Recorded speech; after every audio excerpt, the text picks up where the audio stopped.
2006వ సంవత్సరం ఆగస్టు నెల 16వ తారీఖున పరిశుద్ధాత్మ యొక్క ప్రేరేపణను బట్టి నజరేత్ మినిస్ట్రీస్ అనేటువంటి పరిచర్య స్థాపించబడింది. 7 సంవత్సరాలు దేవుడు అద్భుత రీతిగా నడిపించినటువంటి సందర్భాన్ని బట్టి దేవునికి మాత్రమే సమస్త ఘనత మహిమా ప్రభావాలు చెల్లించాలన్నటువంటి సదుద్దేశంతో 7వ వార్షికోత్సవాన్ని సాయంకాలం ముందు ఏర్పాటు చేయాలి.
ఆగస్టు నెల 17వ తారీఖు మొదలుకొని 2013 ఆగస్టు నెల 16వ తారీఖు వరకు అనగా సరిగా 1 సంవత్సరం పాటు దేవుడు ఎలాంటి కార్యాలు చేశాడో నజరేత్ మినిస్ట్రీస్ యొక్క నివేదికను పరిశుద్ధమైన నామములో శుభాలు తెలియజేస్తుంటున్నామండి. 2006వ సంవత్సరం ఆగస్టు నెల 16వ తేదీన పరిశుద్ధాత్మ దేవునితో స్థాపించబడి ఇప్పటి వరకు కూడా ఎబెనేజర్ దేవునిగా ఉండి నమ్మదగినటువంటి దేవునిగా ఉండి నడిపించినటువంటి ఆ యొక్క దేవాతి దేవునికి మొట్టమొదటిగా హృదయపూర్వకంగా నజరేత్ మినిస్ట్రీస్ తరపున కృతజ్ఞతాస్తుతులు నేను సమర్పిస్తుంటున్నాను. అయితే ప్రతి సంవత్సరం కూడా సేవకులు చెప్పినట్లుగా మనమందరము కూడా యాన్యువల్ రిపోర్ట్ ను వింటూనే ఉన్నాం. ఈ సంవత్సరం కూడా అనగా 2012వ సంవత్సరం ఆగస్టు నెల 16వ తేదీ నుండి 2013వ సంవత్సరం ఆగస్టు నెల 16వ తేదీ వరకు జరిగినటువంటి పరిచయాలకు సంబంధించినటువంటి నివేదికను ఈ సమయంలో నేను మీ అందరి ముందు కూడా ఉంచడానికి ఎంతగానో సంతోషిస్తున్నాను. 7 అనేది బైబిల్ ప్రకారం సంపూర్ణమైనటువంటి సంఖ్య అని మనందరికీ కూడా తెలుసు. నిజంగానే ఈ పరిచర్యను దేవుడు నిజంగానే ఎంతగానో ఆశీర్వదించాడు. అంతేకాదు కానీ ఆ పరిచర్య ఈ భూమి మీద ఆయన నామ మహిమార్థమే జరిగించినందుకు దేవుడు కూడా ఎంతగానో సంతోషించి ఉంటారని కూడా నమ్మి వందనాలు చెల్లిస్తుంటున్నాను.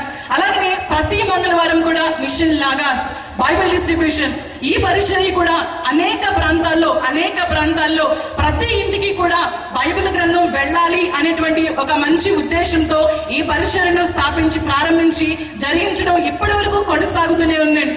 ఎందుకు ఈ పరిచర్య జరుగుతూ ఉందంటే ముఖ్యంగా క్రైస్తవేతరులు అనగా హిందూ స్నేహితులు ఇతర వాళ్ళు కూడా బైబిల్ కొనాలని కానీ బైబిల్ చదవాలని కానీ వారు ఎప్పుడు కూడా తలంచరు కనుక వాళ్ళు ఎప్పుడు కూడా కొరను కనుక ఖచ్చితంగా ప్రతి ఇంటికి కూడా మనమే వెళ్ళి వారి గృహానికి మనం బైబిల్ గ్రంథాన్ని అందించినట్లయితే దేవుని వాక్యం సెలవిస్తా ఉంది కదా, వాక్యము వెల్లడి అగుటున తోడనే వెలుగు కలుగుతుందని.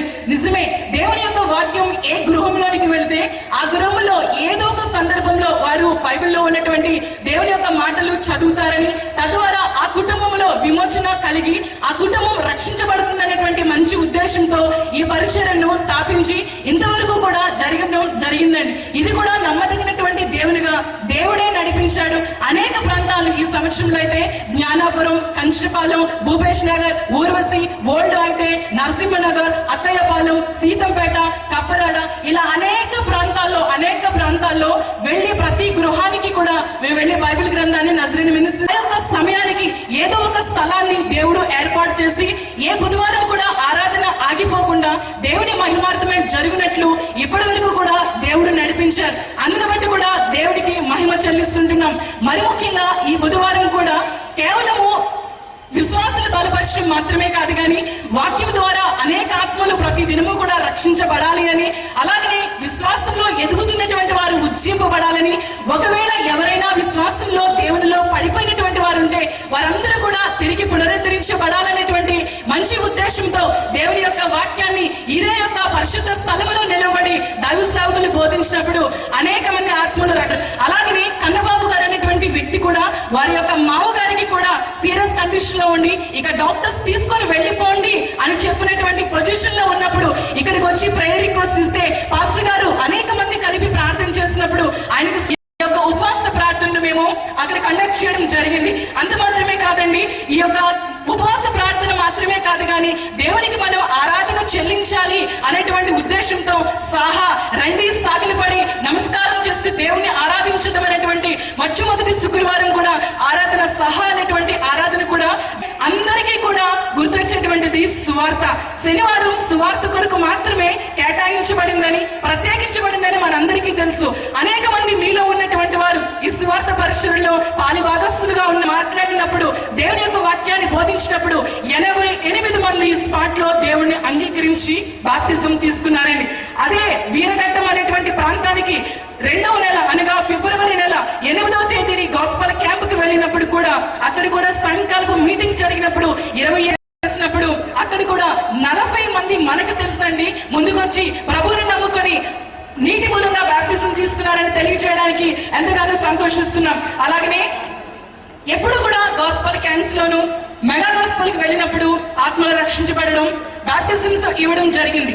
అయితే మేము ఒక రోజు ప్రార్థించామండి. జూన్ నెల 21వ తేదీ శుక్రవారం ఒక ప్రార్థన చేస్తాం. ప్రభువా, శనివారం సువార్త పరిచర్యలో కూడా ఈ వారం నుంచి అనగా రేపటి నుంచి బాప్తిజమ్స్ జరగాలి. ఆత్మలు రక్షించబడి వచ్చి మేము ప్రభువుని నమ్ముకుంటామని వెంటనే బాప్తిజం తీసుకోవాలని సంఘమంతులుగా మేము నజరీన్ ఆఫీస్ లో ప్రార్థన చేసినప్పుడు నిజంగానే ఆ దినం నుంచి అనగా జూన్ నెల 22వ తేదీ మొదలుకొని జూలై నెల 20వ తేదీ వరకు కేవలము శనివారం జరిగినటువంటి సువార్త పరిచర్యలో 15 మంది నీటి మూలంగా బాప్తిజం తీసుకున్నారు. వీరు కాక అనేకలు ముందుకు వచ్చి పాప క్షమాపణ ప్రార్థన జరిగినప్పుడు 4 బాప్తిజం తీసుకున్నారు. దానికి మనం అందరం కూడా థ్యాంక్స్ గివింగ్ ప్రేయర్ కూడా ఉమెన్స్ డిగ్రీ కాలేజ్